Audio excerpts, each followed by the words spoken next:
Praise the Lord. I greet you very good morning in the precious name of our Lord and Savior Jesus Christ.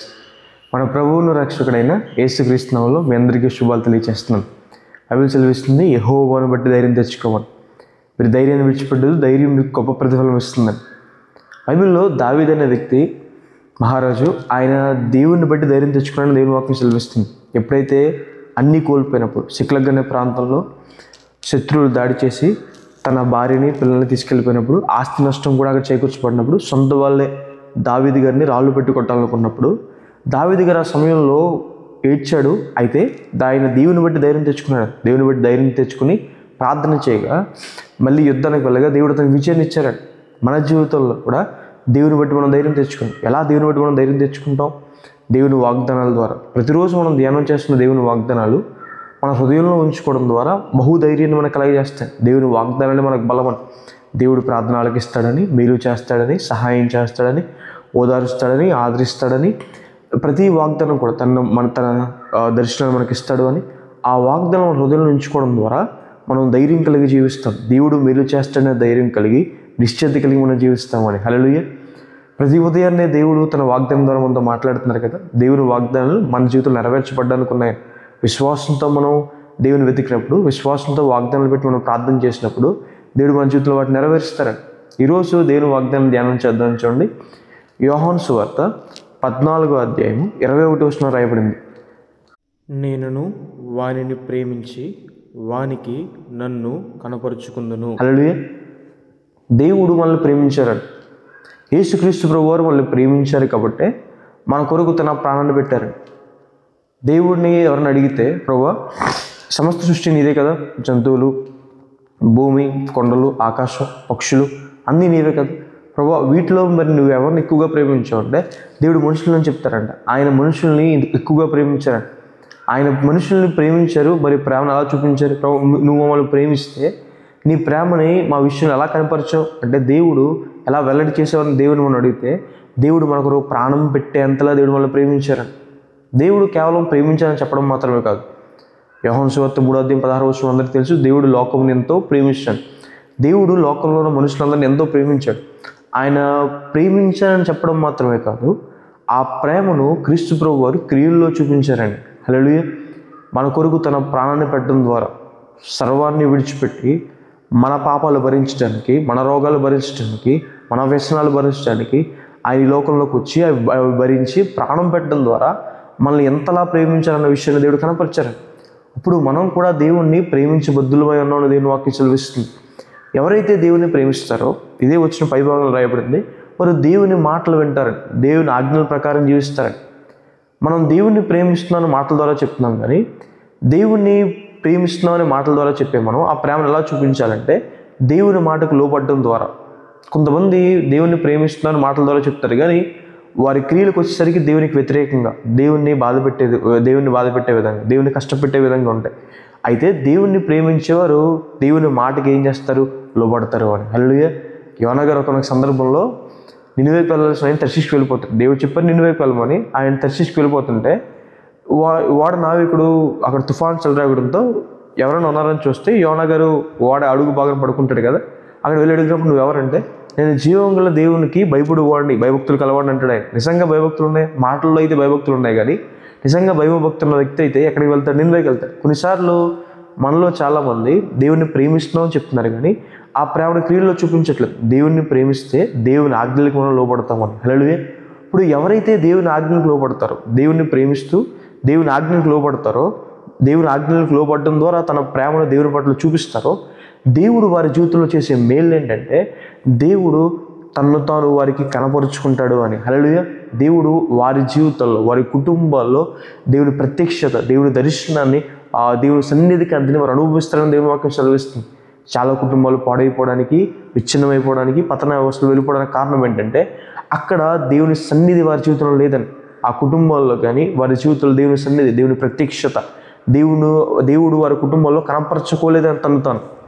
ఎవరైతే దేవుణ్ణి ప్రేమిస్తారో దేవుడు వారి జీవితంలో, వారి కుటుంబాల్లో తను కనపరుచుకుంటారు.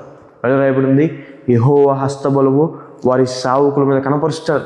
సేవకులు అంటే ఆయన సేవించేవారు, నమ్మకంగా సేవించేవారు, ఆయన మాటను లోబడేవారు. దేవుని దగ్గర నమ్మకంగా యథార్థంగా జీవించేవారు. ఇశ్రాయేలు ప్రజల జీవితంలో దేవుడు తన హస్తబలాన్ని కనపరిచారట. అందుకే రహాబు అనే వేశ్య ఇశ్రాయేలు ప్రజలతో అంటుంది కదా వేగుల వారితో, మీ దేవుడు మీ పట్ల చేసిన కార్యాలు వినగా నాకు భయం పుట్టిందని. ఎలా దేవుడు ఐగుప్తు నుంచి మిమ్మల్ని బయటికి తీసుకొచ్చాడో, ఎలా దేవుడు ఎర్ర సముద్రం 2 పాయలుగా చేశాడో, ఎలా దేవుడు శత్రువులపైన మీకు మార్గంలో విజయం ఇచ్చాడో, ఎలా మీరు యొర్దాను నది దాటారో, ఎలా దేవుడు వాళ్ళు పూజించుకుంటూ వచ్చాడో, ఇవన్నీ చూడగా భయం పుట్టిందని. మీ జీవితంలో కూడా మీరు దేవుణ్ణి ప్రేమించినప్పుడు, ఆ ప్రేమను మీరు క్రియల రూపంలో చూపించినప్పుడు దేవుడు తను తాను మీ జీవితంలో కనపరుచుకుంటాడు. ఆ రోజు ఇశ్రాయేలు వారి జీవితంలో చేసిన అద్భుత కార్యాల కోసం అందరూ ఎలా అయితే చెప్పుకున్నారో, ఇదిగో దేవుడు వారి పట్ల ఉన్నారు కాబట్టి ఈ కార్యాలు జరిగాయని అందరూ మాట్లాడుకునే విధంగా దేవుడు చేస్తాడు.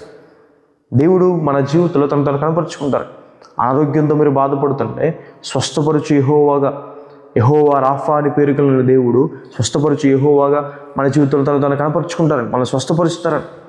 సమాధానం లేక, శాంతి లేక, నెమ్మది లేక, కృంగుదల్లో మీరు ఉంటే యెహోవా షాలోముగా మనకి సమాధానం ఇచ్చే దేవుడుగా మన జీవితంలో సమాధానం, నెమ్మది అనుగ్రహించి తను కనపరుచుకుంటారు. విజయం లేకుండా ఓటమి పాలైపోతే అన్ని విషయాలు ఓడిపోయిన సందర్భంలో మీరు ఉంటే యెహోవా నిస్సీగా జయధ్వజంగా దేవుడే మాకు జయమిచ్చువాడుగా ఉండి మీకు జయమిచ్చి ఆయన మీ జీవితంలో తను కనపరుచుకుంటారు.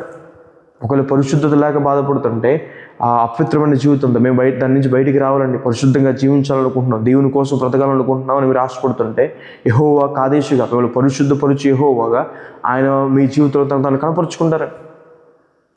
ఒకవేళ ఎవరైనా ఎలాంటి ఇబ్బందులు ఉంటాయి, మాకు చాలా అవసరాలు ఉన్నాయి, మా అవసరాలు ఎవరు తీరుస్తారు, మా కుటుంబ అవసరం ఎలా ఉంటుంది, మా భవిష్యత్తు ఎలా ఉంటుందని బాధపడుతుంటే యెహోవా ఈరేగా దేవుడు మిమ్మల్ని చూచుకునేవాడుగా, మిమ్మల్ని పట్టించుకునేవాడుగా, మీ మీద శ్రద్ధ నిలిపేవాడుగా, మీ భారాలు భరించేవాడుగా, మీకు సహాయం చేసేవాడు, మీ అవసరాలన్నీ తగిన సమయంలో తన మహిమైశ్వర్యం చొప్పున తీర్చేవాడుగా మీ జీవితంలో తను కనపరుచుకుంటారండి. యెహోవా రోహీగా మిమ్మల్ని ఎవరు నడిపిస్తారని ఆలోచన మీకుంటే, ఎవరు మమ్మల్ని నడిపిస్తారని, ఎవరు మాకు ఆపుదలిస్తారు, ఎవరు శ్రమంలో మా ఒంటరితనంలో తోడుకుంటారంటే యెహోవా రోహీగా, యెహోవా కాపరిగా, ఆయన మనకి కాపరిగా ఉండి మనల్ని నడిపిస్తాడు. గాఢాంధకార లోయల్లో కూడా మనల్ని విడిచిపెట్టేవాడు కాదని. ఇవన్నీ ద్వారా దేవుడు మన జీవితంలో తను కనపరుచుకుంటాడు అని. హల్లెలూయా. మనం చేయాల్సిన పని ఏంటంటే మనలో ప్రేమించిన దేవుణ్ణి మనం తిరిగి ప్రేమించి బద్దులమై ఉన్నామని. హల్లెలూయా. మనం పూర్ణ మనసుతో దేవుని ప్రేమించినప్పుడు, పూర్ణ శక్తితో, పూర్ణ బలంతో మనం దేవుని ప్రేమించినప్పుడు, మొదటి స్థానం మన జీవితంలో దేవునికి ఇచ్చినప్పుడు దేవుడు పరిశుద్ధపరచువాడుగా, స్వస్థపరచువాడుగా, విజయం ఇచ్చే దేవుడుగా, కాపరి అయిన దేవుడుగా, మనల్ని నడిపించేవాడుగా, మనల్ని చూచుకునే దేవుడుగా, మన అవసరాలు తీర్చే దేవుడు, ఇన్ని ప్రకారాలుగా దేవుడు మన జీవితంలో తను కనపరుచుకుంటారని దేవుని వాక్యం సెలవిస్తుంది. హల్లెలూయా. ప్రార్థన చేసుకుందాం. చూడండి. సర్వశక్తిమంతుడా, జీవంగల దేవేశ ప్రభా, మీకు వేలాతి వందనాలేసే.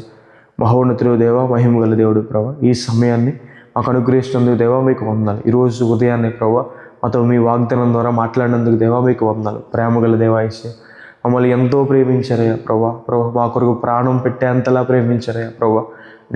నీతిమంతుల కోసం ప్రభా ఒకరు చనిపోవడానికి ప్రభా, అలాంటిది మేము ఇంకా శత్రువులమై ఉండగా, పాపులమై ఉండగా ప్రభా మా కోసం ప్రాణం పెట్టిన గొప్ప దేవుడు వేసయ్యా ప్రభా, మీకు వేలాతి వందనాలు వేసా. మీకు స్తుతి స్తోత్రుందని ఏమిచ్చి ప్రభా మీకు మా రుణం తీర్చగలం ప్రభా. వేసే మిమ్మల్ని తిరిగి ప్రేమించాలని మాట మాకు సెలవిచ్చింది. ఎవరైతే వాళ్ళు పూర్ణ మనసుతో ప్రేమిస్తారో ఆ ప్రేమని క్రియల రూపంలో మీ వాక్యానికి, మీ మాటకు లోబడ్డ విషయంలో చూపిస్తారో ప్రభా, వారిని మీరు ఇంకా ప్రేమించి ప్రభా తాను మిమ్మల్ని మీరు కనపరుచుకుంటారని సెలవిచ్చింది దేవా మీకు వందనాలు వేసే. ఎవరైతే అనారోగ్యంతో బాధపడుతున్నారో ప్రభాని స్వస్థపరచండి, ఎలా ఉండతండి. అప్పుల బాధపడుతున్న వారిని ప్రభావ ప్రతి అవసరాలు తీర్చండి అయ్యా ప్రభావ సహాయం చేయండి అయ్యా ప్రభావ, కృప చూపించి వారిని ఆశీర్వదించండి. కృంగుదల్లో ఉన్న వారికి సమాధానం దయచేయండి అయ్యా ప్రభావ. పాపంలో బాధపడుతున్న వారిని ప్రభావ పాపను విడిపించండి, ప్రతి విషయంలో సహాయం చేయండి, మేలు చేయండి ప్రభావ. జీతాలు రాక బాధపడుతున్న వారికి శాలరీ సరైన టైంలో పడడానికి సహాయం చేయండి ప్రభావ. గర్భఫలం కోసం ఎదురు చూసే వారికి గర్భఫలం దయచేయండి అయ్యా ప్రభావ. చదువుకునే వారికి ప్రభావ మంచి జ్ఞానంతో ప్రభావ నడిపించండి, సహాయం చేయండి. పనుల్లో కావాల్సిన సహాయాన్ని ప్రభావ, జాబ్స్ చేసే వారికి మీరే సహాయం చేయండి, మేలు చేయండి ప్రభావ. మ్యారేజ్ యానివర్సరీ సెలబ్రేట్ చేసుకునే వారికి ప్రభావ, బర్త్డే సెలబ్రేట్ చేసుకునే వారికి ప్రభావ, అన్ని విషయాల్లో ప్రభావాన్ని దీవించండి, ఆశ్రయించండి, కృప చూపించుకోండి దేవా.